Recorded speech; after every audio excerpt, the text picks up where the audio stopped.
বন্ধুগণ, 24 বছর আগে আহমদ ছফা মারা গিয়েছিলেন 28শে জুলাই তারিখে। আমরা অনুষ্ঠান সাধারণত তার যে মাসে জন্ম বা মৃত্যু তার জন্ম তারিখ ধরি আমরা 30শে জুন আর মৃত্যুর তারিখ 28শে জুলাই, তার মধ্যে করে এবার ঘটনাচক্রে আমরা অগস্ট মাসে এসে পৌঁছলাম। এবং আজকে পরিবেশটা খুব ভালো নয় ঢাকার আশপাশে, সেই জন্য অনেকে আসতে পারেনি। আমাকে ফোন করেছে, যেমন আহমদ ছফার ভ্রাতুষ্পুত্র নুরুল আনোয়ার, নিজেও যিনি একজন ভালো লেখক, যাত্রাবাড়িতে আটকা পড়েছেন, আসতে পারেন। এরকম আমারও আসতে দেরি হয়েছে, আমাদের অনেকেরই। তবু যারা কষ্ট করে এসেছেন তাদেরকে কৃতজ্ঞতা জানাচ্ছি। ফারুক ওয়াসিদকে আমি বহুদিন ধরে চিনি। ফারুক ওয়াসিদ যখন ছাত্র ছিলেন, সাংবাদিক ছিলেন, দৈনিক কোথায়, আজকের কাগজ থেকে শুরু করে সমকাল হয়ে, প্রথম আলো হয়ে, এখন ফারুক ওয়াসিদ মোটামুটি এক সরকারি একটা দায়িত্ব পেয়েছেন, প্রেস ইনস্টিটিউট অফ বাংলাদেশ, যেটাতে আমি কোনোদিন যাইনি। 25 বছর আগে তৈরি হয়েছিল, ফারুকের কালে গিয়েছি, আর তার আগে যাইনি, এটা বলছি। তো মনেটা ফারুক ওয়াসিদকে যখন আমার বক্তৃতা করতে বললাম, আমি একটু সহজ করেই বলছি। ফারুকের বক্তৃতা আপনারা দেখেছেন, ঠিক অনলবর্ষী বক্তৃতা নয়, অনেকটা আলাপের মতো। আপনারা পছন্দ করেন কিনা জানি না, ওই ধরনের আলাপ আমি পছন্দ করি। তবে সবচেয়ে ভালো আলাপ হয় যখন দুইজনের মুখোমুখি বসে আমরা আলাপ করি। কিন্তু জনতার সামনে কথা বলতে গেলে এটা একটা বক্তৃতায় পর্যবসিত হয়, বলতে পারেন অধপতিত হয় বলতে পারেন। আমি বক্তৃতা করবো না, নানা প্রশ্ন আসছে। তো ফারুক প্রথমে নাম দিয়েছিলেন, গোপন কথা ফাঁস করি, যে আহমদ ছফার রাষ্ট্র এবং জুলাই গণ অভ্যুত্থানের পরিচয়। তো আবার তার মনে পরিবর্তন হলো, কবিদের যেটা হয় পরে আবার বদলে ফেলে, বলে রাষ্ট্রের সাথে রাষ্ট্র বাসনা কথাটা লাগিয়ে দিলাম। না, আপনারা এখন বিচার করবেন যে আহমদ ছফার বাসনাটা কী ছিল। সেটা আহমদ ছফা হচ্ছেন একজন, আমি বলবো, কবি নজরুল ইসলাম গান লিখতেন, আহমদ ছফা গানও লিখতে চেষ্টা করেছিলেন, কিন্তু চেষ্টা করলেও সব মিলিয়ে আহমদ ছফার লেখাটা একটা কেন্দ্রের দিকে ধাবিত হয়েছে। সেটা আর কোনো ভালো শব্দ না পেয়ে আমরা রাষ্ট্র বলতেই পারি। তার 8টা বা 8.5টা উপন্যাসের খবর আমরা জানি, একটা শেষ করে যেতে পারেননি তিনি। আমরা সঙ্গীত সম্রাট বলে যাকে, আলাউদ্দিন খাঁর জীবনে নিয়ে তিনি একটা উপন্যাস লেখা শুরু করেছিলেন, 2 চ্যাপ্টার লেখার পরে তিনি মারা গিয়েছেন। এছাড়া তার 8টা উপন্যাস আছে, সবগুলোর কেন্দ্রমুখ এই একই, বাংলাদেশ। তাকে জাতি বলেন আর রাষ্ট্রই বলেন। ফারুক একটা সুন্দর প্রশ্ন তুলে ধরেছে আমাদের সামনে, সেটা রাষ্ট্র শব্দের অর্থ হিন্দি আর বাংলায় এক নয়। হিন্দি যদিও আমাদের প্রতিবেশী ভাষা, আমাদের বাচ্চারাও টেলিভিশন থেকে হিন্দি ভাষা বোঝে, কিন্তু হিন্দি ভাষার রাষ্ট্র তাৎপর্যতা যদি আমরা বুঝি, হিন্দুস্তানের রাষ্ট্র মানে হচ্ছে জাতি। আমরা যেটাকে রাষ্ট্রভাষা বলি, এই জন্য তারা সেটাকে রাষ্ট্রভাষা বলে না, নাম দিয়েছে অফিসিয়াল ল্যাঙ্গুয়েজ। ওই কারণে হিন্দুস্তানে যেমন রাষ্ট্রীয় স্বয়ংসেবক সংঘ মানে হচ্ছে জাতীয় স্বয়ংসেবক সংঘ। এটা আসছে কোথা থেকে? যেটাকে জার্মানিতে নাৎসি পার্টি বলি, সেটার মানেটা কি? পুরো দলটার নাম হচ্ছে জাতীয় শ্রমিক দল, ন্যাশনাল সোশ্যালিস্ট আরবাইটার্স পার্টি ডয়েচল্যান্ড, এটা পুরো নাম। ন্যাশনাল সোশ্যালিস্ট ওয়ার্কার্স পার্টি, ওই ন্যাশনাল কথাটা জার্মান ভাষায় নাৎসি উচ্চারণ, ওটা আমরা একজন নাৎসি পার্টি বলি। এইটাই হচ্ছে রাষ্ট্র কিন্তু হিন্দিতে, আর বাংলাদেশে এটা জাতি হয়েছে। আমি কথা তুললাম এই কারণে যে আমাদের আলোচনা সবসময় ভুল বোঝাবুঝির জন্ম দেয়, কারণ আমরা এক একটা শব্দ এক একজন এক এক অর্থে ব্যবহার করি। এটা হলো হিন্দি আর ভাষাক্রমে, বাংলার ভিতরে নানা ভাষা আছে, আমরা একজন এক এক ধরনের অর্থে ব্যবহার করি।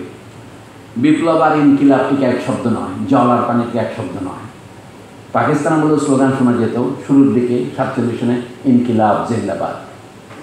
কিন্তু বাংলাদেশ হওয়ার সময় হলো জয় বাংলা। আহমদ ছফা সবসময় বলতেন জয় বাংলার স্লোগানটা খারাপ নয়, কিন্তু এটা জয় হিন্দের নকল।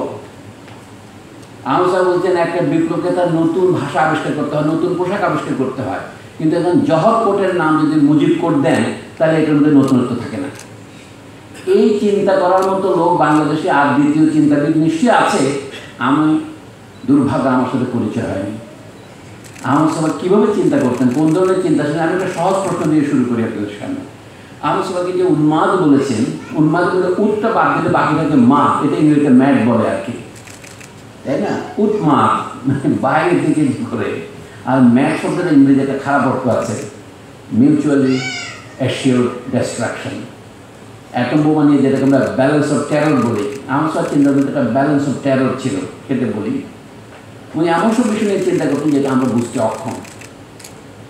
ফলে আমাদের তার সময় আমাদের জন্ম হয় নাই। আহমদ সাহেব ধরেন দ্বাবিংশ বা ত্রয়োবিংশ শতাব্দীর চিন্তা করছেন, আমরা তো আছি ঊনবিংশ শতাব্দীতে, তাহলে এক চিন্তা হবে কী করে? তিনি একবার একটা প্রবন্ধ লিখলেন, আমি একদিন এদেশের প্রধানমন্ত্রী হব। বন্ধুরা নিশ্চয় হাসাহাসি করছেন, আহমদ সাহেবের প্রধানমন্ত্রী হবে। সেই যে কর্মসূচি তিনি প্রকাশ করেছিলেন, জানি না বিএনপি সেটা পড়েছে কিনা, এটা হলো 31 দফা। আমি একদিন বলি, এটা খুঁজে পাই, একজন আমাকে পাঠাইছে, বলে আহমদ সাহেবের চিন্তাধারা দেখার জন্য এটা আপনি পড়ে দেখতে পারেন। তো একটু দেখাই, চিন্তাটা হচ্ছে এরকম। আহমদ সাহেব বললেন বলে সাক্ষাৎকারের একটা বই আছে, তো সেখানে তিনি ওই সাক্ষাৎকার প্রবন্ধ আছে তার, কিন্তু ওই সাক্ষাৎকারে তিনি বলছেন এটা ব্রাত্য রাইস এবং সাইদুর শরীফ বের করেছিলেন। আহমদ সাহেব বললেন তার সাইদুর শরীফের একটা প্রিয় বই হচ্ছে, উনি নিজে আমাকে বলেছেন, জরতুস্ত্র বললেন। এটা ফ্রেডারিক নিৎসের বই, বাংলা একাডেমি থেকে পাক আমলে বেরিয়েছিল। ওই নামটাকে তারা এখানে ব্যবহার করেছেন। 126 নম্বর পাতা উল্লেখ আছে, আহমদ সাহেব বললেন একদিন আমি এদেশের প্রধানমন্ত্রী হব। আপনারা ভাবলেন যে এটা তো পাগলের কথা। সফা আরো বললেন, যে সমস্ত মানুষ প্রধানমন্ত্রী হয়েছেন তাদের চেয়ে কোনো অংশে আমার কম যোগ্যতা আছে, কেটে ফেললেও আমি মেনে নিতে পারবো না। আমার একটাই অযোগ্যতা, আমি অন্য প্রধানমন্ত্রীদের মতো গবেট, প্রতারক, সৎ এবং ক্ষমতা লোভী নই। তখন সফা যদি প্রধানমন্ত্রী হতেন, তিনি বলছেন, তাহলে তিনি অনেকগুলো পদক্ষেপ নিতেন। এদিকে আমি আপনাদের দৃষ্টি আকর্ষণ করি, এই যে এই মন্তব্য যিনি লিখেছেন তিনি বলছেন, আমার কাছে যে পদক্ষেপগুলো ভালো লেগেছে তার মধ্যে অন্যতম হলো এক, এইটাই আপনারা আলোচনা করেন আছে। সফা বলছেন, আমি বিশ্ববিদ্যালয় স্থাপনের বদলে দেশে মাধ্যমিক শিক্ষা প্রতিষ্ঠানগুলোকে শক্তিশালী করব। কলকারখানা বা মাঠে 1 বছর কাজ না করলে তাকে ডিগ্রি দেওয়া বন্ধ করব। মাদ্রাসাগুলোতে আধুনিক কারিগরি শিক্ষা চালু করব। পণ প্রথাকে একটি মৃত্যুদণ্ডযোগ্য অপরাধ বলে গণ্য করব। আমার মন্ত্রিসভার সদস্যদের জন্য কোনো ধরনের অনুষ্ঠানে বক্তৃতা করা একেবারে নিষিদ্ধ হবে, কারণ আমাদের সাংস্কৃতিক অবক্ষয়ে একটি প্রধান কারণ মন্ত্রীদের বক্তৃতার স্বীকৃতি। ফারুক মন্ত্রী হয়ে গেল। আচ্ছা, তাহলে আমি আরো মাত্র এখানে 31 দফা আমি পড়বো না, আপনারা নিশ্চিত থাকেন। 5 নম্বর, আমি আমলাতন্ত্রকে ভেঙে খণ্ড খণ্ড করব, নতুন আমলা তৈরি করব যারা হবে জনগণের বন্ধু। এই যে সফার যে পাগলামি, তার মধ্যে যে একটা there is a method in his madness, এটা কি গ্রাম ও শহরের মধ্যে দূরত্ব কমিয়ে আনবো। আমি রাজনৈতিক দলের প্রধান কার্যালয় গ্রামে নিয়ে যাব ইত্যাদি। এতে বুঝতে পারছেন আমার ইঙ্গিত কোন দিকে। শুধু শিক্ষার কথাই ধরেন, আমরা সবাই এখন বিশ্ববিদ্যালয় করার প্রতিযোগিতা লেগে গিয়েছি, কিন্তু আমাদের দেশের সবচেয়ে অবহেলিত অংশ হচ্ছে মাধ্যমিক বিদ্যালয়। উনি ঠিক কথাটাই বলেছেন। কিন্তু ইউরোপের দেশের মাপকাঠিতে কথা বলা যদি অন্যায় না হয়, তাহলে আমি বলবো ওটাই প্রাথমিক বিদ্যালয়। যাকে আমরা প্রাথমিক বলি সেই 5 বছর, এবং যাকে আমরা মাধ্যমিক বলি সেই 5 বছর মিলে 10 বছর, এবং যাকে উচ্চ মাধ্যমিক বলি সেই 2 বছর। এই গোটা জিনিসটাই সারা পৃথিবীতে বুনিয়াদী বা প্রাথমিক শিক্ষা বলে গণ্য হয়। সেইটাকে যে আমরা অবহেলা করছি, এতে বোঝা যায় শিক্ষাটা আমাদের আসলে লক্ষ্য নয়। তাহলে আমাদের রোগটা কি? আমরা সবাই ইংরেজি মিডিয়াম করতে চাই। আপনারা বলেন যে ভদ্রলোকের এক কথা, আমি তো বাংলা মিডিয়াম ছাড়া কথা বলতে পারি না। তো কেন আমরা এত ইংরেজি মিডিয়াম বৃত্তি হয়েছে? এর একটা নাম আছে, এর নাম হচ্ছে, ইংরেজিতে বলি এটা এলিয়েনেশন। এলিয়েন মানে হচ্ছে বিদেশি, আপনারা জানেন। আর দেশের মানুষকে আমরা সিটিজেন বলি, ল্যান্ডসম্যান বলি, স্বদেশী বলি, যাই বলি না কেন। স্বদেশে বিদেশির মতো থাকা, নিজের ভাষা বাদ দিয়ে বিদেশের ভাষায় কথা বলা, সেরকম চিন্তা করা, এইটার একটা ইংরেজি নাম হচ্ছে এলিয়েনেশন। আমরা নাম যেটা অনুবাদ ঠিকভাবে করতে পারি নাই। প্রয়োগগত শিবনারায়ণ রায় অনুবাদ করছেন পারক্য। পারক্য আমি যে সহজ বাংলা শব্দ আছে তো পরকীয়া, সেটা ব্যবহার করবে, সেটার তো অন্য অর্থ আছে, সেই জন্য সে বলে পারক্য, মানে টু মেক ইউ এলিয়েন, আমি যে সব দেশে বিদেশি হওয়া। তো এই সমাধানটা কি? এই সমাধান হচ্ছে উল্টা, ডিসএলিয়েনেশন করা।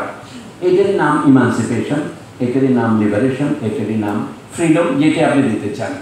তাহলে আমাদের দেশগুলি একসময় যারা আমার সবার চিন্তার নতুনত্বটা বলছি আমরা সকলেই জানি ইংরেজরা আমাদের 200 বছর উপনিবেশ রেখেছিল, পাকিস্তানের মধ্যে আমরা 23 বছর নির্যাতিত হয়েছি, গত 55 বছর কে যে আমাদের নির্যাতন করেছে সেটা ঠিক নাই আমরা জানি না। বিদেশিরা নাই, কিন্তু স্বদেশিরা নির্যাতন করছে, কিন্তু বিদেশিরা আছে, তারা শুধু দৃশ্যমান নয়, তারা সব কিছু নির্ধারণ করে। অনেকে বলে এই যে গত 1 বছর নতুন যে অন্তর্বর্তী সরকার, তারা কি ঠিক পথে আছে? একজন আমাকে জিজ্ঞেস করলো, are they in the right way in economy and in education? এক সাংবাদিক আমাকে আজকে প্রশ্ন করেছেন। আমি বলি যে আপনার কথার মধ্যে একটা পান আছে, are they in the right way? Yeah, they are moving in the right way. মানে রাইট মানে হচ্ছে ডানপন্থা, আর সঠিক ভাষার মধ্যে একটা দারুণ ব্যাপার যে কি অর্থনীতি তারা কি করবে। সরকারের এক প্রতিনিধি আজকে বললেন কি, ভারতের কাছ থেকে মার্কিন যুক্তরাষ্ট্র যত শুল্ক আদায় করবে তার চেয়ে শতকরা 5 ভাগ কম আদায় করবে আমাদের। এটাই কি আমাদের বড় বিজয় নয়? আমাদের প্রধান উপদেষ্টা মহোদয় এটা বলেছেন যে বিরাট একটা কূটনৈতিক বিজয়। অর্থাৎ মানুষকে যখন এইরকম পর্যায়ে পৌঁছে যেতে হয়, তখন সেই জাতি কোথায় পৌঁছেছে আপনারা জানেন। আমরা দোজখের 7 স্তর কল্পনা করি, আসমানেরও 7 স্তর কল্পনা করি, এটা দোজখের মধ্যে 6ষ্ঠ স্তর। মানে আমি সপ্তমে কেন পড়িনি, সেই জন্য আমি নিজেকে অভিনন্দন জানাচ্ছি।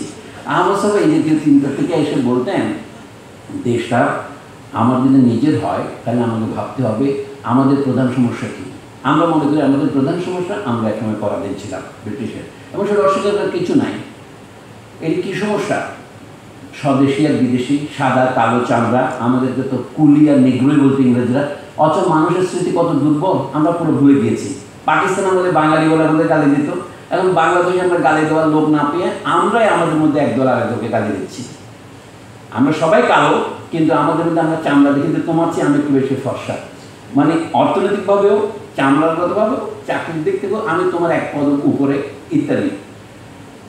এখন আমার সঙ্গে যে নতুন কথাটা বলছেন, বলছে কি আমরা পুরো সবাই আমাদের ইতিহাসকে শুধু ইংরেজ আমলে যদি সীমিত রাখি, তাহলে আমাদের সমস্যার গোড়ায় আমরা যেতে পারবো না। যখন আফ্রিকা থেকে লোক ধরে নিয়ে ইংরেজরা বিক্রি করলো, ডাচরা, ফরাসিরা বিক্রি করলো আমেরিকায়, এটার নাম দাস ব্যবসা। একসময় শিল্প বিপ্লবের পরে আস্তে আস্তে দাস ব্যবসা বন্ধ হলো, দাসপ্রথা বন্ধ হলো, কারণ শিল্প শ্রমিকদের জন্য এখন আর দাসপ্রথা অবশ্যই অপরিহার্য নয়। কিন্তু সেই দাসপ্রথার অবশেষ রয়ে গেল। প্রথমে যারা অর্থনৈতিকভাবে দুর্বল, তাদের গায়ের চামড়াও কালো, ফলে এখন অর্থনৈতিক দুর্বলতা এবং গায়ের চামড়া কালো হওয়া দুটো একাকার হয়ে গেল। এইটা হচ্ছে ইউরোপীয় সমস্যা। ইউরোপে কোনো দেশ নাই যে দেশ বর্ণবাদী নয়। ফরাসিরা বলেন কি, একজন বিখ্যাত ফরাসি মনোবিশ্লেষক ছিলেন অক্টাভ মানুন, উনি বলতেন ফ্রান্স হচ্ছে ইউরোপের সবচেয়ে কম বর্ণবাদী দেশ। এই বছর যার বয়স 100 বছর হতে বেঁচে থাকলে, ফ্রান্স ফানো, তিনি ফরাসি একজন মনস্তত্ত্ববিদ এবং দার্শনিক। তিনি বললেন পৃথিবীতে কোনো এমন দেশ নেই যেটা অর্ধেক বর্ণবাদী। কোনো দেশ যদি বর্ণবাদী হলে পুরো বর্ণবাদী অথবা বর্ণবাদী নয়। এটা হচ্ছে অনেকটা গর্ভবতী হওয়ার মতো, অর্ধেক গর্ভবতী হওয়া যায় না। আপনি হয়তো গর্ভবতী অথবা গর্ভবতী নন, আপনি হয়তো রেসিস্ট অথবা রেসিস্ট নন। কাজে আমাদের দেশে এটা কি আহমদ সাহেবের নতুনত্ব হচ্ছে এটাই। আহমদ সাহেব একমাত্র চিন্তাবিদ আমাদের দেশে যাকে বলতে আমি শুনেছি এবং লেখায় পড়েছি যে আমাদের বর্ণবাদটা ইংরেজরা নিয়ে আসেনি, এটা এই আগে আর সমাজে ছিল। ভালো একটা শব্দের ভাবে যাদেরকে আমরা আর্য বলি, তারা যখন উত্তর পশ্চিম ভারতের পথ দিয়ে, মানে খাইবার গিরিপথ ইত্যাদি দিয়ে দেশে আসা শুরু করলেন, তখন এই দেশটি জনশূন্য ছিল, জনবিরল ছিল না জনবহুল ছিল? এই দেশের মানুষজন ছিল। তাদেরকে তারা লড়াই করে পরাজিত করেছে, কাউকে স্বদেশ মুক্ত করেছে, স্বজাতি মুক্ত করেছে, আর কাউকে বনে জঙ্গলে ফেলে দিয়েছে। এই যে সূত্র হলো, এটার নাম আহমদ সাহেব বলেছেন আদি বর্ণাশ্রম প্রথা। এই যে হিন্দুদের মধ্যে চতুর্বর্ণ এবং চতুরাশ্রম, বর্ণ 4 প্রকারের এবং জীবনের 4টা পর্যায়, এটা হচ্ছে আশ্রম। এই যে আপনার তরুণ বয়স, ব্রহ্মচর্যের বয়স, গার্হস্থ্য বা সংসারের বয়স, তারপরে বানপ্রস্থ এবং শেষ পর্যন্ত আপনার মানে বনে যাওয়ার অবসর, এই সন্ন্যাস যেটা বলে। এবং একই সাথে 4 বর্ণের, সেটা আমরা সকলে জানি। সেই বর্ণ এক নাই ছগ্ন রেখেছে, কিন্তু তার ছায়া রয়েছে। ফারুক ওয়াসিমের বক্তৃতাও যে কথা, সে দেশের জনগণ কৃষক প্রজা পার্টি ক্রমে, মুসলিম ক্রমে, আওয়ামী লীগ ক্রমে, বিএনপি ক্রমে, এখন প্রায় বিএনপি এনসিপি পর্যন্ত এসেছে। এর একটা ধারাবাহিকতা আছে। এটা হচ্ছে প্রজাদের মধ্যে নানা রকম মধ্যবিত্ত শ্রেণীর উদ্ভবের নানা রকমের, আমি বলবো আপনারা যদি পছন্দ না করেন বিকাশ শব্দটা ব্যবহার করবো না, এটা এক ধরনের সৎকার যে নানা রাজনৈতিক দল উঠেছে। কিন্তু আদি সমস্যা যেটা আহমদ সাহেব দেখিয়েছেন, বাঙালি মুসলমানের হীনমন্যতা বোধ তিনি যেটা বুঝিয়েছেন, সেটা হচ্ছে সেই এই দেশে একবার বর্ণাশ্রম প্রথা যখন চালু হয়েছিল, মানুষকে যখন ছোঁয়া যাবে এবং ছোঁয়া যাবে না এই দুভাগে ভাগ করা হলো, ছোঁয়া যাবাদের মধ্যে আবার 4 ভাগ করা হলো। অনেকের ধারণা এইটা বোধহয় চলে গেছে, এটা যায় না, এটা রয়েছে।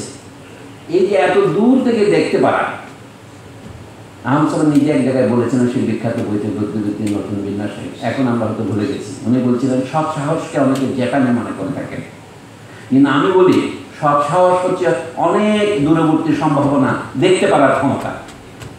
এটা উনি সামনের দিকে বলেছিলেন, এখন পিছনের দিকে দেখেন অনেক অতীত থেকে যা ধারাবাহিকভাবে এগিয়ে এসেছে সেটা দেখতে পারার ক্ষমতাও আমি বলবো সৎ সাহস। যে আমাদের এখানে প্রগতিশীলতার ছদ্মবেশে অনেকে মনে করছেন কি আমাদের সমস্ত গত যে সরকারকে আমরা ফ্যাসিলিটি সরকার বলে উৎখাততে দেখেছি, তাদের ইতিহাস দৃষ্টি ছিল একেবারে রস্য। সমস্ত ইতিহাস তাদের শুরু হয়েছিল 1948 সাল থেকে, বড় 1952 সাল থেকে। এর আগের ইতিহাস আপনারা লক্ষ্য করেছেন, ব্রিটিশের বিরুদ্ধে আমাদের যে দীর্ঘ সংগ্রাম, সেটার কোনো স্বীকৃতি আমাদের ইতিহাসে ছিল না, আমাদের বাংলাদেশের ইতিহাসে ছিল না। 1947 সালে ব্রিটেন এই দেশ থেকে বিদায় নিয়েছে, ভারত পাকিস্তানের মতো আমরাও স্বাধীন হয়েছিলাম, যে বন্দোবস্তের মাধ্যমে হোক না কেন, সেইটাকে মুছে দেওয়ার ক্ষমতা আপনাকে কেউ দেয় না, আপনাকে ব্যাখ্যা দিতে হবে আমরা কোন পরিস্থিতিতে ব্রিটিশ বিরোধী সংগ্রামে পাঞ্জাবিদের সাথে জোট বেঁধেছিলাম, এবং সেই জোটে পাঞ্জাবিরা আমাদের ভাষায় আমাদের সাথে বেইমানি করেছে, সুতরাং আমরা লড়াই করে রক্ত দিয়ে তাদের কাছ থেকে স্বাধীন হয়েছি। এটার লুকোনোর মধ্যে কী তাৎপর্য আছে? আচ্ছা, দ্বিতীয়ত সেটা গেলেন ব্রিটিশ বিরোধী সংগ্রামে দেশের মানুষ যে এত রক্তদান করেছে, এখন আমরা গান গাই মুক্তির মন্দির ও সোপানো তোলে কত প্রাণ হলো বলিদান, অশ্রু জলে শুধু আপনি গান গান, কিন্তু সেটা স্বীকার করুন 1857 সালের বিদ্রোহ নিয়ে ভাষা আমাদের গত 16 বছরের মধ্যে আলোচনা হয়নি। 16 কেন, 2007 সনেও যখন 150 বছর পূর্তি হলো, সিপাহীদের কতগুলো বামপন্থী, হায় বামপন্থী, তাদেরকে বামপন্থী আর দশা দেখে চোখে পানি আসে, তারা সেই 4 দফা রক্ষা করার জন্য, 4 মূলনীতি রক্ষার জন্য প্রাণ দিচ্ছে। তারাই 2007 সালে ঢাকা বিশ্ববিদ্যালয়ের ছাত্র শিক্ষক কেন্দ্রে 1857 সালে 150 বছর পালন করেছিল। কেন এটা হলো? আমাদের রাষ্ট্রটিকে সম্পূর্ণ ভুলে গিয়েছে কেন? কারণ আছে। আমরা কিন্তু ব্রিটিশের কাছ থেকে স্বাধীন হয়েছি, কিন্তু আমরা সেই ব্রাহ্মণ্যবাদ থেকে স্বাধীন হইনি। এখন অনেকে মনে করতে পারেন এটা বোধহয় ইসলাম বনাম অন্য কোনো ধর্মের প্রশ্ন, মোটেও নয়। এক এক সময় আপনার মুক্তির সংগ্রাম এক এক রূপ ধারণ করে। আজকে সেই জন্য বললাম চতুর্বর্ণ প্রথা এবং বর্ণাশ্রম প্রথার সাথে বাঙালি মুসলমানের সাহসিকতা অথবা হীনমন্যতার যে যোগাযোগ আছে, সেটা আমাদের সমসাময়িক আর কোনো চিন্তাবিদের লেখায় আপনারা দেখেছেন? কোনো কোনো উপন্যাসিকের লেখায় গোপনে থাকলেও থাকতে পারে না। এই জন্য আহমদ সফার এক এবং অবিসম্বাদিত। আমরা যখন আহমদ সফার এই মৃত্যুবার্ষিকীতে এই স্মৃতি বক্তৃতা চালু করলাম, আমাদের কোনো এন্ডাওমেন্ট নেই, মানে আমরা যারা বক্তৃতা আসে তাদেরকে আমরা কোনো পয়সা দিতে পারি না, এমনকি তথাকথিত স্মারকও দিতে পারি না। আমরা কোনো রকমের হল ভাড়া করে একটা বক্তৃতা আয়োজন করি। আপনারা যে শুনছেন তার কারণ আহমদ সফার লেখার মধ্যে আহমদ সফার ঐতিহ্যের মধ্যে একটা শক্তি আছে। আমি যে শক্তিটা নিয়েছি, তিনি ছিলেন সাহিত্যিক পেশাগতভাবে, কিন্তু তার চিন্তার পরিধি সাহিত্যের যে সংকীর্ণ গণ্ডি সেটাকে বহুদূর ছাড়িয়ে গিয়েছে। এই যে মানুষ বলতে পারে যে আমি বিশ্ববিদ্যালয় প্রতিষ্ঠা না করে মাধ্যমিক বিদ্যালয় প্রতিষ্ঠা করব, তার মধ্য দিয়ে কিন্তু একটা দারুণ সমালোচনা আছে। এই দেশে এই যে নতুন মধ্যবিত্ত শ্রেণী গড়ে উঠেছে, কীভাবে গড়ে উঠলো এটা আপনি লক্ষ্য করেন। 1947 সনে যখন ইংরেজরা এই দেশ ছেড়ে যায়, এই যে অংশ নিয়ে পূর্ব বাংলা হয়েছে, এতে স্বাক্ষরের সংখ্যা ছিল শতকরা মাত্র 6 জন। নাম দস্তখত করা যাকে আমরা সাক্ষরতার সংখ্যা হিসেবে গ্রহণ করেছি, এটা শিক্ষিতের সংখ্যা নয়, শতকরা 6 জন। আর তখন সারা ভারতে কত ছিল? শতকরা 17 জন। তার মানে আমরা ভারতের মধ্যেও অবহেলিত অঞ্চল ছিলাম। এবং ইংরেজ একজন লেফটেন্যান্ট গভর্নর যিনি ছিলেন 1947 সনে, তিনি বলছেন এইটা কি দেশ করেছে তোমরা, এটার নাম দিয়েছে রুরাল স্লাম, এটা গ্রাম্য বস্তি। এখানে একটা কারখানা নেই, হরদার গ্লাস ফ্যাক্টরি ছাড়া অথবা কুষ্টিয়ার চীনের কথা কোনো কলেজ ছিল না এখানে, একটাও পাটকল ছিল না। অথচ পাকিস্তানের সারা পৃথিবীর পাটের শতকরা 75 ভাগ পূর্ব বাংলা উৎপাদিত হতো। যাক, আমি কথাগুলো বলছি আমার সবার রাষ্ট্র বাসনা বুঝতে মনে হচ্ছে আসলে মানুষের বাসনা, মানুষই তো রাষ্ট্রের নির্মাতা। কিন্তু বিপদ হলো এখানে যে রাষ্ট্রই মানুষকে নির্মাণ করে। এই জিনিসটাকে আমরা দর্শনের ভাষায় দ্বন্দ্ব বলি, যে মানুষ রাষ্ট্র গঠন করে আবার রাষ্ট্র মানুষ গঠন করে। আপনি বস্তুকে প্রভাবিত করেন, আবার বস্তু আপনাকে প্রভাবিত করে, এই উভয়ের ফলে একটা নতুন কিছু দাঁড়ায়। তাহলে দেখেন তো আমরা কত রাষ্ট্র দেখেছি। রাষ্ট্র জিনিসটা কিন্তু স্থির নয়। হেগেলের যে কথা, এটা ভাববাদিকতা, কোচি যেটা উদাহরণ দিয়েছেন, হেগেলের মানুষের সমস্ত সৃষ্টির মধ্যে শ্রেষ্ঠতম শিল্প হচ্ছে তার রাষ্ট্র। এটা হেগেলের ভাববাদিকতা। এই জন্য বলছি যে এই রাষ্ট্র অভিসম্বাদী, অ্যাবসলিউট কিছু নয়। জিনিসটা বোঝা যাবে রাষ্ট্র রিয়াল নয়। রাষ্ট্রকে বলা হয়, যদি সাইকোঅ্যানালিসিসের ভাষায় বলি, সিম্বলিক। উদাহরণ দিয়ে বলি, এখানে কত রাষ্ট্র ছিল, মানুষ আছে, সমাজবদ্ধ হয়েছে। আমরা এখন বাংলাদেশে আছি, পাকিস্তান আমলে আমরা অর্ধেক বছর ছিলাম পূর্ব পাকিস্তান, তার আগে ছিলাম পূর্ববঙ্গ। 1995 সালে পূর্ববঙ্গ প্রদেশের মৌচুরি হয়েছিল। যারা ভুলে গেছেন তারা দেখেন East Bengal State Acquisition and Tenancy Act 1950-এর জমিদের উচ্ছেদ আইনের নামকে পূর্ববঙ্গ জমিদের উচ্ছেদ ও প্রজাস্বত্ব আইন। আমি সেই অনুবাদ দেখলে আমার চোখে জল আসে। এখন আমরা অনুবাদ করাও ভুলে গিয়েছি। মানে স্টেট অ্যাকুইজিশনের নাম দিয়েছে জমিদের উচ্ছেদ। অনুবাদ কিন্তু অক্ষর অক্ষরে হয় না, ভাবে ভাবে হয়। তাহলে জমিদের উচ্ছেদ করেছি আমরা। তার আগে কি ছিল? এটা পূর্ববঙ্গ একটা প্রদেশ ছিল, 1905 সালে হয়েছিল। এটা 6 বছর টিকেছিল, তারপরে এটা আবার বঙ্গপ্রদেশের মধ্যে ঢুকেছিল। কিন্তু একটা যে রাষ্ট্র গঠনের সম্ভাবনা পূর্ববঙ্গে দেখা দিয়েছিল, সেটা কি খুব গুরুত্বপূর্ণ ঘটনা। 1905 সালে ইংরেজরা যখন তাদের প্রশাসনিক প্রয়োজনে অথবা তাদের কূটবুদ্ধির কারণে, ডিভাইড এন্ড রুল পলিসির কারণে ঢাকাকে রাজধানী করে একটা নতুন প্রদেশ করলো, যার নাম দিয়েছিল পূর্ববঙ্গ এবং আসাম প্রদেশ। এবং তার বিরুদ্ধে, এটার নাম ছিল বঙ্গভঙ্গ, তার বিরুদ্ধে আন্দোলন করে কবি রবীন্দ্রনাথ ঠাকুর আমাদের এই বিখ্যাত গান লিখেছিলেন, যেটা এখন বাংলাদেশের ঘটনাচক্রে জাতীয় সঙ্গীত হয়েছে। জাতীয় সঙ্গীত হিসেবে খুবই মধুর, কিন্তু এর ঐতিহাসিক জন্মটা হলো ঠিক বাংলাদেশ এখন যে উদ্দেশ্য হয়েছে তার বিপরীত। ঘটনাটা কিন্তু খুব মজার। রবীন্দ্রনাথ চেয়েছিলেন এটা যেন প্রদেশ না হয়, যেন দুই বাংলা মিলে একটা বাংলা থাকে, যেন আমার সোনার বাংলা, আমি তোমায় ভালোবাসি। আমি মাঝে মাঝে মনে করি দন্ত্য শব্দের তালব্য আকারে শুনলে কোনো পার্থক্য হয় না। বাংলা ভাষার দন্ত্য স্বর তালব্য উচ্চারণে কোনো পার্থক্য নাই, সংস্কৃতি ছিল। আপনারা মনে করতেন আপনি বাংলা জানেন না, তাই বলে আপনারা আমার সোনার বাংলা, মানে যে বাংলার কথা আমি শুনেছি, এটা আমার দেখার বাংলা নয়। বাংলা তো একটা মিথ। সোনার বাংলা ছিল, কিন্তু কই সোনার বাংলা? বেশিরভাগ প্রকৃত গরিব। এখনো সরকারি হিসেবে সরকারের 20 জন লোক হত দরিদ্র। যদি বেসরকারি হিসেবে ধরি, এখন 70-80 জন লোকই দরিদ্র, যার জীবনযাত্রার মান সচ্ছল নয়। তাহলে এই দেশটা স্বাধীন হয় বারবার, অত মানুষের সচ্ছলতা ফেরে নেয়, কেমন জিনিস? আমরা কল্পনা করি মুঘল আমলে আমরা ভেসতে ছিলাম না। জনগণের জীবনের মানুষ যতক্ষণ মানুষ জুতোও করতে পারতো না, এক বস্ত্রে থাকতো। যে তাহলে আমরা বার্মিয়ারের ভ্রমণ বৃত্তান্ত যেগুলি পাঠ করি, সেগুলি যে ঐশ্বর্যের বিবরণ পাই, ওটা তো রাজ দরবার কেন্দ্রিক, শহর কেন্দ্রিক। তারপরে মানুষ অসুখী ছিল আমি বলছি না, কিন্তু মানুষের জাগতিক ধন দারিদ্র এরকমই ছিল। তাহলে রাষ্ট্র গঠনটা কি জন্য? আমরা মুঘল রাষ্ট্রের প্রজা ছিলাম। তার আগে দেখি আমরা 225 বছর স্বাধীন ছিলাম। মানে কি, বাংলার শাসকরা হাফসি সুলতানরাও বাংলার সুলতান ছিল, তারা কিন্তু স্বাধীন সুলতান ছিল। এর আগে কি ছিল আমি লম্বা কথা বলছি না। একসময় বাংলাদেশের রাজধানী ছিল পাটনায়।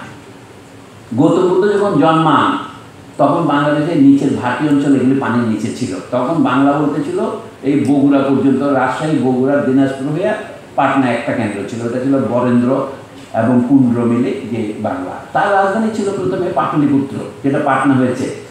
গৌতম বুদ্ধ তার থেকে 40-20 মাইল দূরে একটা জায়গায় রাজগৃহ বা রাজগিরে লেখাপড়া করতেন। উনি যে কাশিতে গিয়া, তার যে গয়ার কাছে গিয়া, বুদ্ধ গয়াতে গিয়া তিনি সাধনা করেন, এটা ছিল বৃহত্তর বাংলাদেশেরই অংশ। ইনফ্যাক্ট ভারতের কেন্দ্র ছিল এই মগধ। এই মগধ অনেকে খেয়াল করে না, গৌতম বুদ্ধের অনুসারীদের মগ বলে কিন্তু ওই জন্যই। গৌতম বুদ্ধ হচ্ছে মগধের রাজা, মানে যুবরাজ, তাই আমরা মগ বলি। যেমন যীশু খ্রিস্ট হচ্ছে নাজারেতের শিশু, এই জন্য খ্রিস্টানদের নাসারা বলে, এবং এই জন্য মুহাম্মদের অনুসারীদেরকে মক্কিও বলা যেতে পারে। ওই দিক থেকে বললে ইহুদিদের যে অর্থে ইহুদি বলি আমরা, খ্রিস্টানদের সেই অর্থে বলি, তাই বলে নাসারা, যীশু খ্রিস্টের জন্মস্থান থেকে। তাহলে গৌতম বুদ্ধ ছিলেন সেই অর্থে বৃহত্তর মগধের লোক। এটা বাংলা এমন 13 দিন বক্তৃতা যখন আসেন, তখন বাংলাদেশের রাষ্ট্র ছিল মগধ কেন্দ্রিক। আর মাত্র সে সরেছে রাজমহলে, কিছুদিন পরে গৌড়ে, গৌড় থেকে হয়েছে পান্ডুয়ায়, এই দুটো 20 মাইলের মধ্যে 55 কিলোমিটার তৈরি করে। বহুদিন পরে মুঘল আমলে ঢাকায় রাজধানী আসে। ঢাকায় 17 বছর থাকার পর এটা মুর্শিদকুলি খান সহ অষ্টাদশ শতাব্দীতে এটা আবার মুর্শিদাবাদে নিয়ে যাওয়া হয়। সেখান থেকে ইংরেজ আসে কলকাতায় নেয়। 1905 সালে এটা আসে আবার ঢাকায় ফেরে। ঢাকায় ফেরে কীভাবে? কলকাতা বাদ দিয়ে আসাম সহ। আমি যে এইখানে রাষ্ট্র গঠনের ইতিহাস হচ্ছে বাংলার পাললিক ভূমির মতো বদলেছে, প্রায় গড়ে 200 বছর করে রাষ্ট্র বদলেছে। ভারতের 5টি সাম্রাজ্য ছিল, তার মধ্যে সবচেয়ে বড় সাম্রাজ্য ছিল, মৌর্যদের কেন্দ্র ছিল এই পাটনা। বাংলায় সম্রাট অশোকের রাজধানী দিল্লিতেও ছিল না, রাজপুতনা ছিল না, এটা বাংলাদেশেই ছিল। আমি বোঝাচ্ছি পূর্ব ভারতের এই অংশে বাংলা ছিল তখন বর্ধমান ভূমি। এখন আমরা বাংলার মাটিকে দুভাগে ভাগ করি, একটা হচ্ছে মরিবান ডেল্টা আর হলো অ্যাক্টিভ ডেল্টা। ওই যে পুরনো এই তেলদেন বক্তৃতা নিচের দিকে আসেন নাই, তো ইনি এখন পরে আছেন পশ্চিম দিনাজপুরের দেবকোট নামক শহরের সাহিত্য। ইতিহাসের এই পট পরিবর্তনগুলি মনে রাখলে মনে হচ্ছে আহমেদ সাহেব যে ঐতিহাসিক দৃষ্টি ছিল, আমি সেটা মনে করিয়ে দেওয়ার জন্য বললাম যে বাংলাদেশে বহু রাষ্ট্র গড়া হয়েছে, বহু রাষ্ট্র ভেঙেছে, বিদেশিরা এসে দেশে মিশে গেছে, বিদেশি ধর্ম এসেছে, এই দেশের ধর্ম বিদেশে এসেছে। গৌতম বুদ্ধ এই দেশেরই সন্তান, এই ধর্ম তো সারা এশিয়াতে বিস্তৃতি লাভ করেছে, অথচ আমরা তা নিয়ে গৌরব করতে পারি না। যদি আপনি প্রকৃতপক্ষে দেশপ্রেমিক হন, আমরা যে গৌতম বুদ্ধের জন্ম ওই নেপালের একটি গ্রাম এটা বলার দরকার নেই, কিন্তু বিরাট অঞ্চলে জন্মেছিলেন। এই জন্য মগধের জাতক হিসাবে তার অনুসারীদের মগ বলা হয়। অনেকে মনে করলে মগ বলা হয় কেন? এই যে আমরা গালির এই মগের মূল্য ওইটা ওখান থেকে এসেছে। তো এনিওয়ে, চট্টগ্রামের ভাষা আপনারা লক্ষ্য করবেন, অনেকে খেয়াল করেন চট্টগ্রামের ভাষার বৈশিষ্ট্য এর মধ্যে আছে।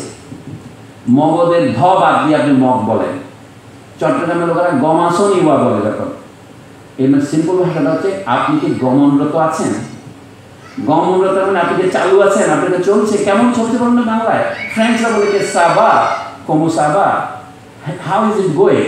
তো চট্টগ্রামের গমনরত আছেন তো গমাসনই বলে, আপনি কি গম আছেন। এই মগধের একই। আমি যে বাংলাদেশের রাষ্ট্র গঠন সম্পর্কে আমি যে বলছি, বাংলাদেশের সীমানা বদলেছে ঐতিহাসিকভাবে, যুগে যুগে রাষ্ট্রের কর্ণধাররা বদলেছেন, কিন্তু নদী থাকে, নদীর পানি বদলায়, প্রতিবারই নতুন জনতা আসে। এখন আমরা ইতিহাসে যে জায়গায় এসেছি, আমি এখনই বলি, আজকে আহমদ সাহেব যদি বেঁচে থাকতেন তিনি কি বলতেন? 1971 সনের মুক্তিযুদ্ধের সময় আহমদ সাহেব পায়ে হেঁটে নিজেই ত্রিপুরা হয়ে কলকাতা গিয়েছিলেন। সেখানে তিনি মুক্তিবাহিনীর ক্যাম্পে গিয়ে হাজির হয়েছিলেন, তার জন্য মুক্তিযোদ্ধা হিসেবে নাম লেখাবেন। সাহিত্যিকদের মধ্যে তার এই ক্ষেত্রে বৈশিষ্ট্য, তখন তার বয়স 28 বছর। তাকে যুদ্ধে নাম লেখাতে দেওয়া হয়নি। মানে যুদ্ধকে কিভাবে নিয়ন্ত্রণ করা হয়েছে, কতগুলি নৈতিক প্রশ্ন আমাদের এখন তুলতে হবে। মুক্তি বাহিনী যেটা গঠিত হয়েছিলেন, জেনারেল উসমানী যার অধিনায়ক ছিলেন, তার বাইরে একটা বাহিনী গঠন করা হয়েছিল। এটা নিয়ে আমাদের মধ্যে অনেক ধোঁয়াশা আছে, যেটাকে বলা হতো BLF, বেঙ্গল লিবারেশন ফোর্স। এটার কমান্ড ছিল কোথায়? ভারতীয় গোয়েন্দা বাহিনীর হাতে। এটাকে বাংলায় সহজ করে নাম দেওয়া হয়েছিল মুজিব বাহিনী। এটার কাজ ছিল কি? প্রবাসী গঠিত বাংলাদেশ সরকার, যেটাকে অস্থায়ী বাংলাদেশ সরকার বলা যায়, আমরা তো প্রবাসী বলবো না, অস্থায়ী বাংলাদেশ সরকারের বিরোধিতা করা। এবং যুদ্ধ শেষ হলে তারা মনে করেছেন যে এই যুদ্ধগুলো দীর্ঘস্থায়ী হলে এখানে কমিউনিস্ট লোকজনের আধিপত্য বাড়বে এবং সেটাকে রোধ করতে হবে। এই সমস্ত ট্রেনিং এগুলি উচ্চ পর্যায় থেকে এসেছে ভারতে। ভারতের গোয়েন্দা বাহিনীর পূর্বাঞ্চলীয় প্রধান জেনারেল রুবানের নেতৃত্বে গঠিত হয়। এই সমস্ত বিষয়ে আমাদের দেশে এক ধরনের ধোঁয়াশা রোমান্টিকতা আছে। আহমদ সাহেবের কোনো রোমান্টিকতা ছিল না। মূল কাহিনীটা ছিল বাংলাদেশের স্বাধীনতার উপরে ক্রমশ ভারতীয় নিয়ন্ত্রণ বজায় রাখার জন্য এই বাহিনী তারা করেছিলেন। কিন্তু তারা করলেই তাদের উদ্দেশ্য সফল হবে এই কথা আমি বলছি না। এই জিনিসটা মনে রাখা দরকার। আহমদ সাহেবকে নাম লিখতে দেওয়া হয় না, কারণ তখন আওয়ামী লীগের এমপিদের কাছ থেকে সার্টিফিকেট না নিয়ে কাউকে ঢুকতে দেওয়া হতো না। যারা ঢুকেছে তাদেরকে ভুয়া সার্টিফিকেট নিয়ে ঢুকতে হয়েছে। মানে আমি চিনি ছেলেটা বামপন্থী নয়, আহমদ সাহেব ঢুকতে পারেন না। তিনি কী করেছেন? তখন স্বাভাবিকভাবে লেখক হিসেবে তিনি কলকাতায় গিয়ে সাংবাদিকতা শুরু করেছেন। কমরেড মুজাফফর আমাদের আশ্রয় পেয়েছেন। তিনি 28শে জুলাই, যে দিন তিনি মারা গেছেন 30 বছর পরে, 1971 28শে জুলাই তার বইটা বেরিয়েছিল, নাম জাগ্রত বাংলাদেশ। এইটাই আমি তার মুখে শুনেছি। এটা তো মুক্তধারা চিত্তরঞ্জন সাহা এটা প্রকাশ করেছিলেন। নাম ছিল স্বাধীন বাংলা সাহিত্য পরিষদ। এটা ছিল বাংলা ভাষায় ছাপা প্রথম বই। মুক্তিযুদ্ধের সময়।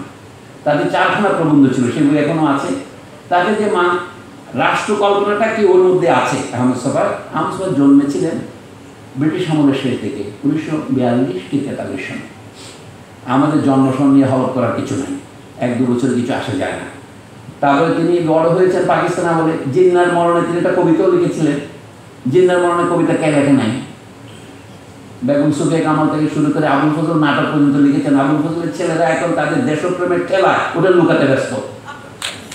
1948 সালে কায়েদ হাসানের বই লিখেছেন, না লুকানোর কোনো দরকার ছিল না। এইটা হচ্ছে ইনফিরিটি কমপ্লেক্স আমাদের বুদ্ধিজীবীদের। আবুল মোমেনকে আপনি এখন বলেন, তিনি কিছুদিন এটা প্রকাশ করতে চান না, হয়তো প্রকাশ করেই ফেলেছেন এর মধ্যে। আমি কথা বলছি, তিনি তার বাবা নিয়ে 2003 সনে আবুল ফজলের যখন 17 বর্ষ উদযাপিত হয়, বাংলা একাডেমির একটা আলোচনা সভা ডেকেছিলেন। সেখানে আলোচক হিসেবে আমাকে ডাকা হয়েছিল। তা আমি সেখানে দেখিয়েছিলাম যে আবুল ফজলের ছেলে আবুল মোমেন তার বাবার উপর জন্য অনির্বাণ শিকা টাইপের একটা বই লিখেছেন।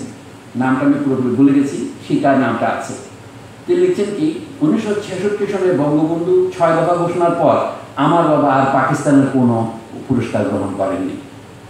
কিন্তু আবুল ফজলের একটা বই আছে 1974 সনে প্রকাশিত, নাম লেখকের রোজ নামচা, ওইটাও ছেপেছেন মুক্তধারা চিত্তরঞ্জন। সেখানে আছে, উনি বলছেন জুলাই মাস মাঝামাঝি হবে, আমি গাড়ি ছেড়ে কোথাও যাচ্ছিলাম, আবুল ফজল বলছেন রেডিওতে ঘোষিত হলো আমি আদমজি পুরস্কার পেয়েছি। এটা 67 সন। তাহলে আবুল ফজলের ছেলের কথা তার আবুল ফজলের কথা মিলছে না, এটা আমি পয়েন্ট আউট করলাম। তখন সবিউল আলম সাহেব সভাপতিত্ব করছিলেন, সেটাও তাদের বাড়ির লোক। ওই বই এখন খুঁজলে আর আবুল ফজলের ছেলে কাউকে দিতে চায় না। আমি চাই আমাদের বুদ্ধিজীবীদের এই হচ্ছে দশা। এরা কেন বলছি, আহমদ শফাকে তারা সহ্য করতে পারে না। বাংলাদেশের বুদ্ধিজীবীদের যে অংশ এখন পলায়ন করেছে, আংশিক গা ঢাকা দিয়েছে এবং বিদেশে গিয়ে ইউটিউব চ্যানেল খুলে বর্তমানে বিরুদ্ধে প্রচার চালাচ্ছে, এরা আহমদ শফাকে কেউ সহ্য করতে পারত না। আহমদ শফাকে তারা এক ধরনের বর্জ্য পদার্থ মনে করেছিল। কিন্তু আমি দেখি বাংলাদেশের একজনই নৈতিক অভিভাবক ছিলেন আহমদ শফা বুদ্ধিজীবীদের মধ্যে। তিনি আমার প্রতিটি কথাই আমি দেখি এখন সত্যি পরিণত হচ্ছে, কখনো আগে কখনো পরে। এর মানে এই নয় যিনি ফেরেশতা ছিলেন বা উনি কোনো ভুল করতেন না, তা নয়। একজন মানুষ যখন দীর্ঘদিন ধরে একটা দেশের সাথে নিজের প্রাণকে মিশিয়ে দেয়, কত প্রাণ হলো বলিদান। আমার সব বহু আগে নিজেকে বলিদান করেছে বোঝার জন্যে। এইটা বোঝার জন্য আমাদের আরও অপেক্ষা করতে হবে। তার প্রত্যেকটা লেখায় আমি একটা লেখা তার সংগ্রহ করেছিলাম 1977 সনের লেখা, জিয়াউর রহমান সাহেব তখন জীবিত। এই বইটা সরকার সামরিক সরকার বাজেয়াপ্ত করে সবগুলো কপি টিএসসি থেকে নিয়ে গিয়েছিল। নাম ছিল ইনোকিউলাস, নির্দোষ বাংলাদেশের রাজনৈতিক জটিলতা। সেইটাই বেহাত বিপ্লব নামক বইয়ের মূল প্রবন্ধ হয়েছে, পরবর্তীকালে আমরা উদ্ধার করে পেরেছি। সেইটা আমি আপনাদের এখনও বলি তরুণদের বোঝার জন্য। এখন যে প্রবণতা আমাদের হয়েছে সেটা মোটামুটি সেখানে পুরোপুরি ভাষা তিনি বর্ণনা করেছিলেন। তা আহমদ শফা একসময় বলেছিলেন জাতীয় সমাজতান্ত্রিক দল একটি সেন্টিমেন্টাল মূল্যায়ন। ওই প্রবন্ধটা আরও মজার। আহমদ শফা বলতেন যে আমার যদি ক্ষমতা থাকতো, আমি আসম আব্দুর রব, সিরাজুল আলম খান, মেজর জলিল এদেরকে খুন করতাম। ওখানে লিখছেন কেন খুন করতাম, বলে এরা আমাদের তরুণ প্রজন্মকে নষ্ট করেছে। ওই প্রবন্ধ আছে যা বলে আমি নিজেও নষ্ট হয়েছি। এবং এই বিচারের ভিতরে তিনি যে লিখেছেন, অর্থাৎ একটা দেশের রাজনীতি সম্পর্কে কত গভীর জ্ঞান থাকে সেটা বলা যায়। উনি বলছেন এই জাতীয় সমাজতান্ত্রিক দলের পত্রিকা গণঘণ্টা নিয়ে লিখেছি, কাজ করেছি। আশা করেছিলাম কি যে শেখ মুজিবের বিরুদ্ধে তাকে জিজ্ঞেস, আচ্ছা শফা সাহেব আপনি যে জাসদ করেছিলেন এই জন্য আপনি অনুতপ্ত বোধ করেন? 96 সন থেকে তাই সাক্ষাৎকারে একজন বলেছেন, উনি বলেন না, মোটেও অনুতপ্ত বোধ করি না। আমি জাসদের আশ্রয় নিয়েছিলাম একটি উদ্দেশ্যে, শেখ মুজিবের বিরোধিতা করবো বলে। কারণ আমার মাথা থেকে ছাতা দরকার। বলে আমি কোনো জাসদ করতাম না, আমি মুজিব বিরোধিতা করতাম। সত্যি কথাই উনি লিখেছেন। এটা আপনারা পড়লে বুঝবেন যে দেশকে ভালোবাসলে মানে যা যা করতে হয় তিনি তা তা করেছেন। বুঝলেন আমার আর কী করা ছিল না, একমাত্র লোক যিনি 1972 সনে কলকাতা থেকে ফিরেছেন জানুয়ারি মাসে। ফিরে তিনি দেখলেন এদেশে তো কোনো কিছু ঠিকভাবে চলছে না। এই যে সংবিধান গ্রহণ করলো, তখন আহমদ শফা নিরন্তর এই সংবিধানের বিরোধিতা করেছে। যেমন বুদ্ধিবৃত্তির নতুন বিধান নামক বইটা গণকণ্ঠ পত্রিকায় 17 সংখ্যায় ধারাবাহিকভাবে বের হয়েছিল সেপ্টেম্বর, অক্টোবর, নভেম্বর মাসে। এটা তারপরে বই আকারে বের হয়। সেই বই শুরুতেই বলছিলেন আমরা এমন সময় বাস করছি যখন আমাদের রক্ত দিয়ে চিন্তা করতে হচ্ছে। সেই বইতে তিনি বলেছিলেন সেই বিখ্যাত কথা, বুদ্ধিজীবীরা যা বলতেন শুনলে বাংলাদেশ স্বাধীন হতো না, আর এখন যা বলছেন শুনলে দেশের সমাজ কাঠামোর আমূল পরিবর্তন হবে না। আমার সাথে বহু আলোচনা তিনি বলেছেন, এটা কারো উদ্দেশ্য করে বলেছিলেন, তিনি বলেছিলেন রেহমান সোবহান, আনিসুর রহমান, নুরুল ইসলাম এদেরকে লক্ষ্য করে। এর আগে বড় বড় বাগাড়ম্বর করছিলেন বাংলাদেশে তারা সমাজতন্ত্র করে ফেলবেন, তারা তো সমাজতন্ত্রের সহ জানে না। আর এখন আমার লাগছে এখন তো এদের জানাজা পড়া দরকার। কালকে দেখলাম সিপিবি নেতা, তাহলে বাসদের 2 শাখা 3 শাখায় বলা যায় একটা জাসদ, যেখানে মুশতাক হোসেন বসে আছে ওখানে, এরা সকলেই বিলাপ করতেছে 1972 সনের সংবিধানের 4 মূলনীতি রক্ষা করতে হবে। অর্থাৎ এই যে মানুষ যখন মর্ম হারিয়ে, এই যে মানুষ মুখে একটা মনে একটা, তারা তো কোনো কিছুই জানেন না দেশের মধ্যে কি হয়েছে। এখন দেখে তারাই হয়েছে একমাত্র আওয়ামী লীগের যাকে বলা হয় প্রতিনিধি এখানে। অর্থাৎ তারা 72 সনের 4 মূলনীতি রক্ষা করবেন, কিন্তু আপনার এই যে তলা ভিন ঝুড়ি হয়ে গেছে দেশ, সেটা কিন্তু তাদের মনে কথা নেই, এবং দুইটার মধ্যে কোনো সম্পর্ক আছে কিনা সেটাও তারা বলতে অক্ষম। তাদের একমাত্র দায়িত্ব হচ্ছে, অথচ তাদের যদি একটি প্রশ্নের উত্তর তারা কেন কখনো দেয়নি। 1971 সনের এপ্রিল যে ঘোষণাপত্র, আপনারা যেটা জুলাই সনদ বলছেন, যেটা আমি এপ্রিল সনদই বলি, সেটাতে কি লেখা ছিল, আমরা একটা বাংলাদেশ রাষ্ট্র তৈরি করতে যাচ্ছি, এই রাষ্ট্রের মালিক হবে জনগণ, এখানে জনগণের মধ্যে যে 3টি মূলনীতির ভিত্তিতে রাষ্ট্র হবে, এছাড়া আর কোনো ম্যানিফেস্টো ছিল না। পাকিস্তান সেনাবাহিনী আমাদের এখানে আক্রমণ করেছে, তার আগে পাকিস্তান ইলেকশনের মধ্যে আমরা জিতেছি, আমাদের ইলেকশন হওয়ার সত্ত্বেও তারা সংসদের অধিবেশন ডাকেনি ইত্যাদি 6 বার বলার পরে বলছে বাংলাদেশের জনগণের জন্য আমরা এমন একটি প্রজাতন্ত্র করব যেখানে সাম্য, মানবিক মর্যাদা এবং সামাজিক সুবিধা বিরাজ করবে। এই ছিল প্রজাতন্ত্রের একমাত্র মূলনীতি। তো সেইটা কেন 72 সংবিধানের কোথাও রইল না। এখন যারা বামপন্থার এইরকম যে আত্মহত্যা, এটা আমসব বুঝতে পেরেছিলেন, যদিও শব্দ হিসেবে তিনি বলছিলেন আমি বামপন্থীদেরই ভোট দেবো। একবার মজাতে তার একটা মজার ভোট ছিল, আমি ছাতা হাতে নির্মল সেনকে ভোট দেবো। আমসব একটা প্রবন্ধ লিখেছিলেন এই নামে, নির্মল সেন নাম প্রবাসে দাঁড়িয়েছিলেন। এই যে বামপন্থার ঐতিহাসিক বিপর্যয় বাংলাদেশে হয়েছে, এর কারণ হচ্ছে বামপন্থা এখানে রাজনীতি করে নাই। ফারুক ওয়াসিফের একটা কথা অতি মূল্যবান, বামপন্থা 1946 সনে তেবাগ আন্দোলন করেছে, দেশের স্বাধীনতা আন্দোলন থেকে পিছিয়ে গেছে। একই ঘটনা বামপন্থা করেছিল। আমরা তো ঐতিহাসিক বই বামপন্থার প্রতি অঙ্গীকারবদ্ধ যারা ছিলাম, আমাদেরকে বারবার তারা হতাশ করেছে। যেমন একটা উদাহরণ দিলে আপনাদের কাছে পরিষ্কার হবে, 1939 সনে যখন দ্বিতীয় মহাযুদ্ধ ঘোষিত হলো, তখন ইংরেজদের বিরুদ্ধে জার্মানি যুদ্ধ হবে, ভারত কি করবে? ভারতের সাথে কোনো আলোচনা না করে, কংগ্রেসের সাথে আলোচনা না করে ইংরেজ সরকার ভারতকে যুদ্ধে অংশ করেছে। তখন কংগ্রেস নীতি নিল যে এর প্রতিবাদে আমরা প্রাদেশিক সরকার থেকে পদত্যাগ করব, যেহেতু আমাদের সাথে আলোচনা না করে ভারতকে যুদ্ধ ঘোষণা করা হয়েছে। তখন মোহাম্মদ আলী জিন্নাহ বলে এটাকে নাজাত দিবস হিসেবে পালন করা শুরু করলেন, যে কংগ্রেস সরকারগুলি পদত্যাগ করছে। 7টি প্রদেশে কংগ্রেসের সরকার ছিল, আর কয়েকটা জায়গায় কোয়ালিশন সরকার ছিল। তারপরে তারা কি করলো, যুদ্ধের সময় বলল ভারত ছাড়ো আন্দোলন করলো, এবং তাদের সবাইকে 42 সনের আগস্ট মাসে ইংরেজ সরকার জেলে পড়লো। এটার সাথে তুলনা করার জন্য আপনাদের বলছি আর একটা ঘটনা, ইসরায়েল এই সময় কি করছিল। 1923 সন থেকে অ্যাকচুয়ালি 20 সন থেকে ইংরেজরা প্যালেস্টাইনের উপর দখল পেয়েছে লিগ অফ নেশনসের সূত্রে, ওটাকে বলে ম্যান্ডেট। এটা লিগ অফ নেশনস গঠন করে বৈধতা দেওয়া হয়েছে 23 সন থেকে। তো ইংরেজদের অধীনে তখন 2টো এক্সিকিউটিভ হয়, আরবদের একটা এক্সিকিউটিভ থাকে, আর ইংরেজরা একজন হাই কমিশনার নিয়োগ করে, আর ইহুদিদের একটা এক্সিকিউটিভ হয়। যখন 1939 সনে যুদ্ধ ঘোষিত হলো, তখন ইহুদিরা কি করবে? ইহুদিরা বললো আমরা জার্মানির বিরুদ্ধে যুদ্ধ করবো আগে, কিন্তু ইংরেজ সরকারের বিরুদ্ধে আমাদের যুদ্ধ করতে হবে যদি জার্মানির বিরুদ্ধে যুদ্ধটা শেষ হয়। 1945 সনে ঠিক তারা সেটাই করলো, এবং সেইভাবে তারা ইংরেজরা চলে যাওয়ার আগেই তারা যুদ্ধের প্রস্তুতি নিয়েছিল। এইভাবে 1948 সনের 14 মে তারিখে তারা স্বাধীনতা ঘোষণা করেছিল, ইংরেজরা যখন তাদের ম্যান্ডেট জাতিসংঘের হাতে দিয়ে দিল। আমি তুলনা করতে বলছি, ওদের প্রস্তুতি, ইসরায়েলিদের প্রস্তুতি ছিল, ওরা বলে যে যখন যুদ্ধ চলছে তখন মনে করব ইংরেজরা আমাদের বন্ধু, জার্মানি আমাদের শত্রু। জার্মানি যে পরাজিত হবে তখন মনে করবো ইংরেজরা আমাদের শত্রু। এবং তারা এখনো বলে এটা আমাদের ইংরেজদের বিরুদ্ধে স্বাধীনতা সংগ্রাম ছিল, প্যালেস্টাইনে তাদের অধিবাসের ভিত্তিতে তারা একটা রাষ্ট্র করবে। আমরা কিন্তু সেই জিনিসটা করতে পারিনি। আমি বলতে চাচ্ছি, ইতিহাসে হিস্ট্রি মানে হচ্ছে তারিখ, সময়। আমাদের বামপন্থারা ঐতিহাসিকভাবে সাড়া দিতে ব্যর্থ হয়েছে। এই কথাটা এই জন্যই বললাম যে আহমদ ছফা তার প্রথম রাজনৈতিক জীবন শুরু করেছিলেন বামপন্থীদের সাথে। তিনি কমিউনিস্ট পার্টির অধীনস্থ বা সম্পর্কিত কৃষক সমিতির নেতা, একজন ছাত্র প্রতিনিধি হিসেবে কাজ শুরু করেছিলেন। ধীরে ধীরে তিনি জাসদের প্রতি আকৃষ্ট হয়েছেন একবার, কিন্তু তার একটাই ধ্রুব ছিল যে দেশের স্বাধীনতা এবং দেশের সমৃদ্ধি। সেই লক্ষ্য থেকে তিনি কখনো বিস্তৃত হন নাই। আপনাদের দুটো প্রবন্ধের কথা বলে আমি শেষ করি। 1972 সালে তিনি একটা প্রবন্ধ লিখেছিলেন, বাংলা একাডেমি থেকে প্রকাশিত বইয়ের নাম লেখে স্বদেশ, লেখালেখি দুই বাংলার সাংস্কৃতিক সম্পর্ক।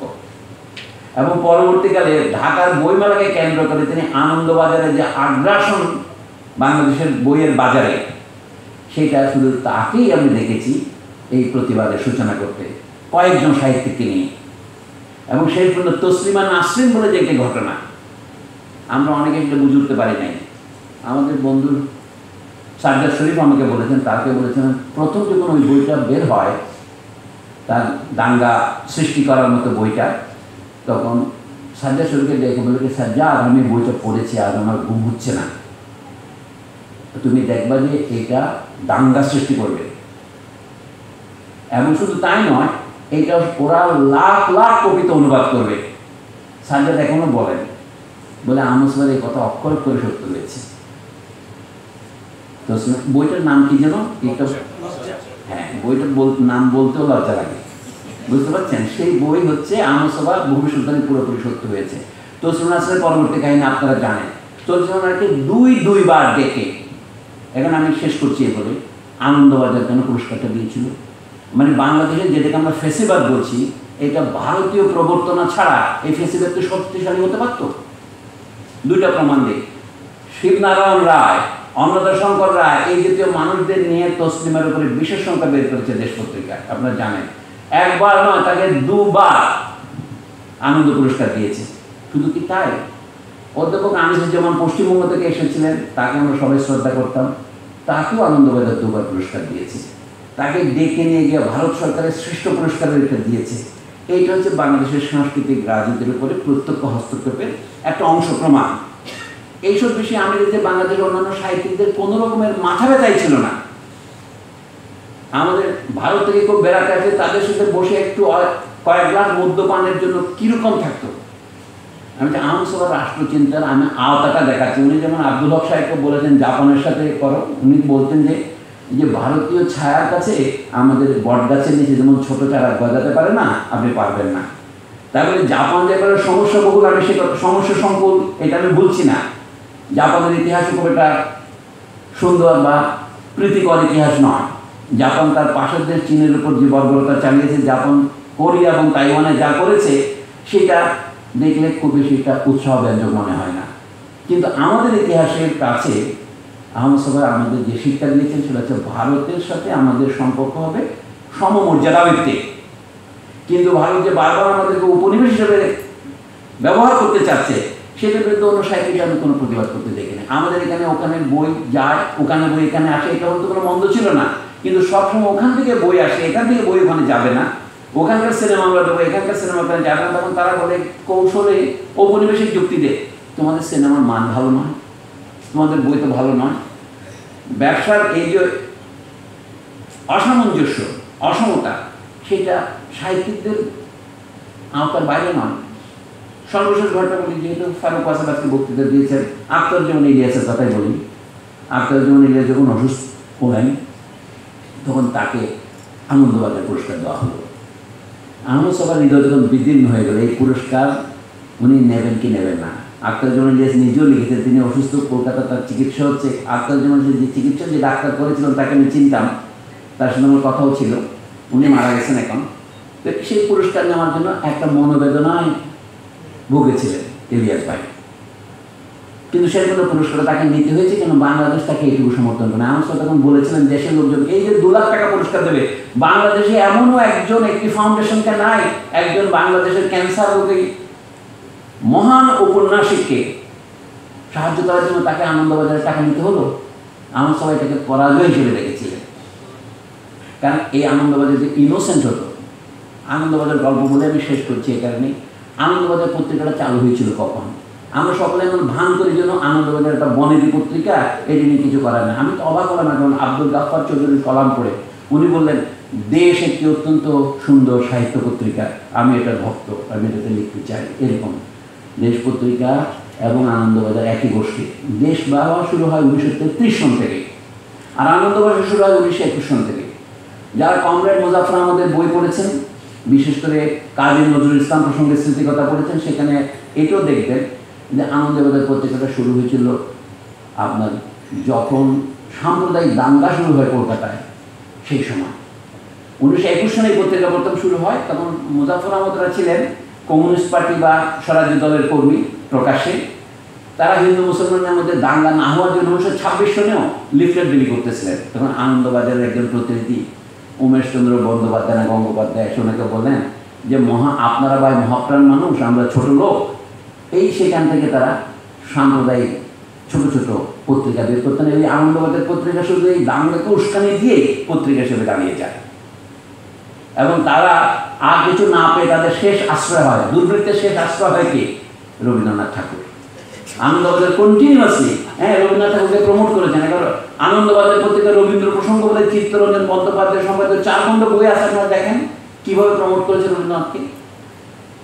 এই কথা আপনারা মনে করেন পুরনো কাশ্মীর লিখে লাভ কি? লাভ এই জন্য, যদি রাষ্ট্রচিন্তা আপনি করতে চান 1947 সনে দেশটা ভাগ হলো কেন? আমাদের এখানে দেশভাগ নিয়ে কারোর চিন্তা নেই, কারণ আমরা তো নতুন দেশ। ওখানে হাহাকার আহাজারিটা এখনো আছে। যে একটা দেশকে যদি নিজের পায়ে দাঁড়াতে হয়, তাকে দাঁড়াতে হবে একমাত্র সত্যের উপর ভিত্তি করে, আপোষের ভিত্তিতে নয়।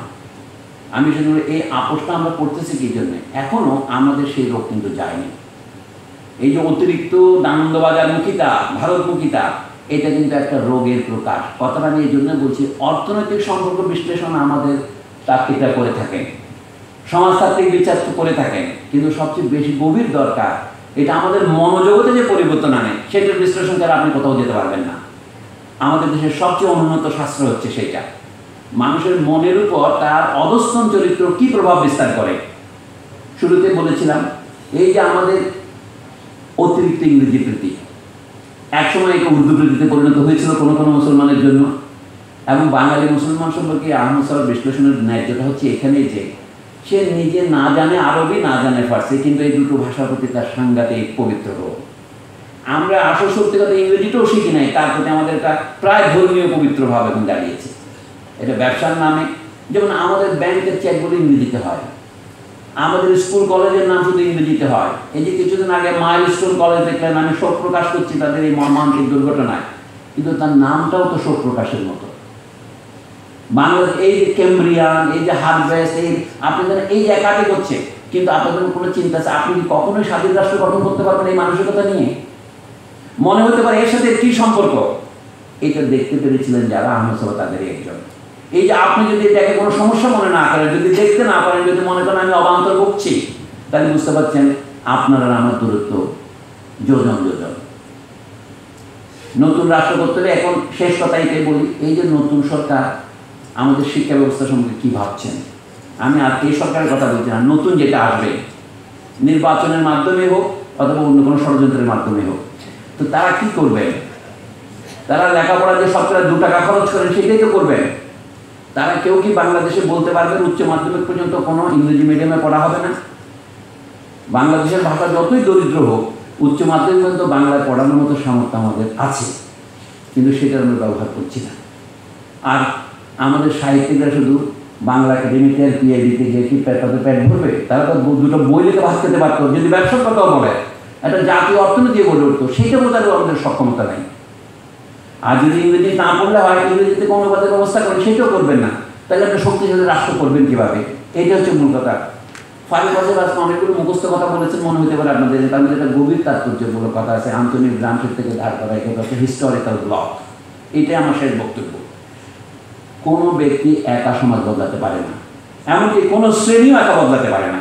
আমরা মার্ক্সের সূত্রে শ্রেণী সংগ্রাম কথাটার জনপ্রিয়তা জানি, কিন্তু মার্ক্স যে কথাটা পুরোপুরি বলেন নাই, সেটা আন্তনি গ্রামকে সম্প্রসারিত করে বলেছেন যে একলা সমাজ বদলানো যায় না। মানুষ হচ্ছে সেই প্রাণী যাকে কবর দেওয়া হয়। আমরা মনুষ্য শব্দটার নামে আমি সম্প্রতি আপনাদের কোন দু এক বক্তৃতায় বলেছি, হিউম্যান শব্দের অর্থ হচ্ছে যাদেরকে কবর দেওয়া হয়, দোজ হু আর ব্যারিড। এই হিউ শব্দটার অর্থ হচ্ছে পোস্টমাসের যে হিউ আছে সেই হিউটা, পোস্ট হিউমাস, মৃত্যুর পরে যাকে কবর দেওয়া হয়। এই জন্য মানুষ জানাজা পড়ে, মানুষ সমাজে নির্মাণ করে, মানুষ পিরামিড বানায়। তার মানে মানুষ সামাজিক জীব, একলা আপনি মানুষ হতে না। এই জন্য ইংরেজিতে মানুষকে সাবজেক্ট বলে। সাবজেক্ট মানে যে অপরের অধীন। আমাদের এই যে বামপন্থী বন্ধুরা যারা সম্বন্ধে 4 দফার জন্য ভাবছেন, তারাই লাফালাফি করে বলেছে আমাকে, আমরা কার প্রজা, আমাদের দেশ কেন প্রজাতন্ত্র বলা হয়? এই দেশের অবসরপ্রাপ্ত অধ্যাপকদের যদি এই দশা হয়, সেই দেশে আমি কি রাষ্ট্র গঠন করবেন? প্রজাতন্ত্র শব্দের অর্থ সে বুঝতে পারতেছে না। সে বলছে আমরা কার প্রজা? প্রজাতন্ত্র মানে, প্রজা মানে হচ্ছে সাবজেক্ট, যে আইনের অধীনে আসে, কোনো রাজার অধীনে নয়। এই যে বিমূর্ত চিন্তাটা আমরা ধরতে পারছি না। মানুষকে কবর দেওয়া হলে মানুষকে হিউম্যান বলা হয়, হিউম্যান রাইটস বলা হয়। এমন আমরা ম্যান অ্যান্ড ওম্যান, কিন্তু টুগেদার আমরা হিউম্যান।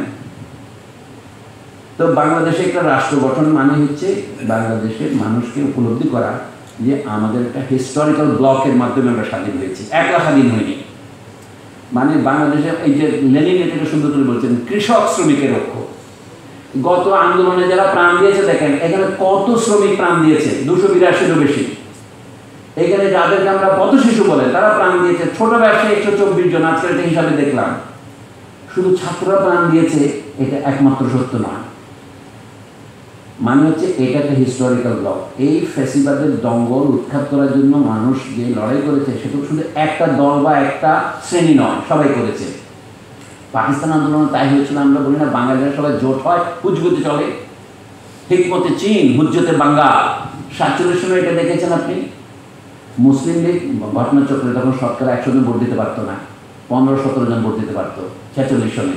সেইখানে মুসলিম লীগ যে পরিমাণ আসন পেয়েছিল, 1970 আওয়ামী লীগ অত আসন পায়নি সংখ্যা হিসাবে। তার মানে ঐক্যটা তখনও দৃঢ় ছিল, এরপরও দৃঢ় ছিল। এই জুলাই অভ্যুত্থানের ঐক্য যে এখন ভেঙে যাচ্ছে, সেটা হচ্ছে বাংলাদেশ এখন শ্রেণী সংগ্রাম তীব্র হয়েছে। আর বেশি বলার দরকার আছে? আপনাদেরকে অনেক ধন্যবাদ। আসসালামু আলাইকুম।